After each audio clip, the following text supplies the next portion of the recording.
Hola everybody and welcome to Viva Spanish, the podcast. I'm Lee, founder of Viva Spanish, Spanish teacher, occasional coffee enthusiast, and someone who spent years helping people move beyond simply learning Spanish to actually using it. Because, let's be honest, most of us didn't decide to learn Spanish because we dreamt of memorizing irregular verbs or arguing about the subjunctive. We wanted to order tapas without panicking, chat with locals on holiday, feel more confident when we travel, maybe even build a life in Spain. And that's exactly what this podcast is all about.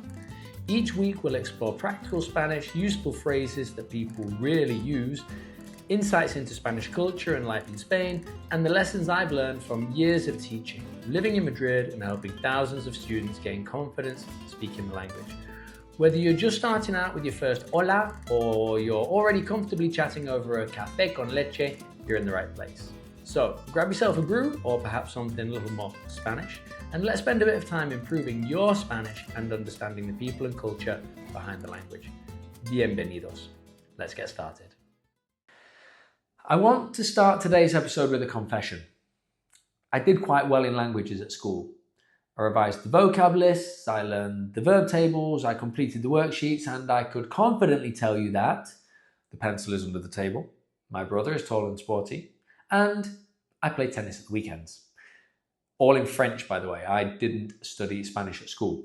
And they're great phrases, particularly if your life revolves around locating stationery, evaluating your siblings' athletic ability, and or spending every Saturday at Wimbledon. But when I actually moved to Spain, I realized something quite quickly, that nobody was talking in these textbook phrases, be it in French or in Spanish. Nobody. Not once did I ever get stopped in Madrid and get asked, where's the library? Nobody cared about what colour my t-shirt was, and disappointingly few people wanted to discuss my hobbies. Instead, people interrupted each other. They shortened words. They used expressions that I'd never seen equivalents of before. And I realized that I'd spent years and years learning French without actually knowing how humans speak the language wherever. So that's what we're going to discuss today. The stuff they never taught you at school. In this case, the real Spanish that people actually use. So one of the most important things for us to speak and learn about is vale. And most people know that it means okay, but it's the Swiss Army knife of Spanish because it can mean fine, agreed, sounds good, yeah, I get it, I understand, stop talking because I know what you're on about. And you can use it in almost any situation. Nos vemos a las 8. See each other at 8? Vale. ¿Te parece bien? Does that sound good to you? Vale. ¿Has entendido? Have you understood? Vale. If you go to Spain and you don't hear vale at least 50 times in a day, you're not in Spain. You might have accidentally landed in Portugal. But one thing I did notice that living in Spain is that Spaniards, they don't worry about sounding as perfect as British learners of Spanish do. Because British learners often approach Spanish like they're defusing a bomb. If I get one verb ending wrong, everything could explode. No. Meanwhile, Spanish people are halfway through a conversation, 3 coffees in, interrupting each other enthusiastically, even making their own mistakes in their own language, and nobody cares if they've forgotten whether it should have been the imperfect or the preterite tense, because communication beats perfection every single time. Here's another good phrase for you. I love this one. ¿Qué tal? How's it going? Simple, natural, useful, you hear it everywhere. It can mean how is, how was, how were, how are. And the one thing that I love is the responses that people give. Because you might hear bien, which is a perfect answer, meaning good. Fenomenal, brilliant. Or one of my absolute favorites, tirando. Literally it means pulling, but it means getting by. And honestly, I think that tirando perfectly sums up most adults. How are you? Tirando. Washing machine's broken. Dog's eating something mysterious. I don't think I've slept properly since 2018. But here you are, tirando. One thing they definitely don't teach you at school is how much humor is woven into everyday Spanish. Spaniards are really funny, and exaggeration is one of the things that they love to use to create humor. So a tiny inconvenience becomes a major catastrophe. You're a little bit tired. Estoy muerto. I'm dead. You haven't eaten for 3 hours. Me muero de hambre. I'm dying of hunger. You had to walk up a hill? You think you just completed an ultramarathon through the Sahara. Honestly, respect it. It's dramatic. It's expressive. And it's much more fun than just saying, I'm a bit peckish. Here's another phrase for you. This one I think everyone should adopt. No pasa nada. This is a philosophy. No pasa nada. Nothing happens. Or more naturally, it's fine. Don't worry about it. Knock a drink over? No pasa nada. Mistakenly speak a wrong verb conjugation in Spanish? No pasa nada. You accidentally order enough croquetas for a family of 6? Arguably not even a problem, but no pasa nada. Genuinely, I think the world would be a better place if we all had a little bit no pasa nada energy. Because so many learners treat mistakes like disasters. Meanwhile, Spanish people are often thinking, it is not all that. It's really not that serious. And most of the time, they're 100% right.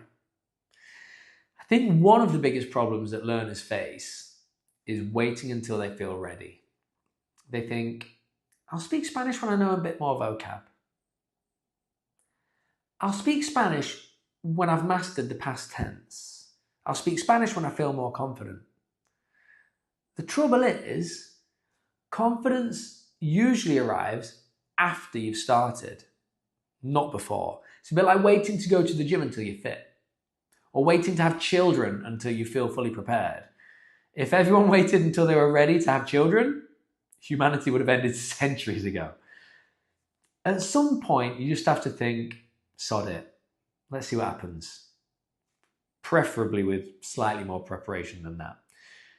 Another phrase, estar hecho polvo. Literally meaning to be made of dust.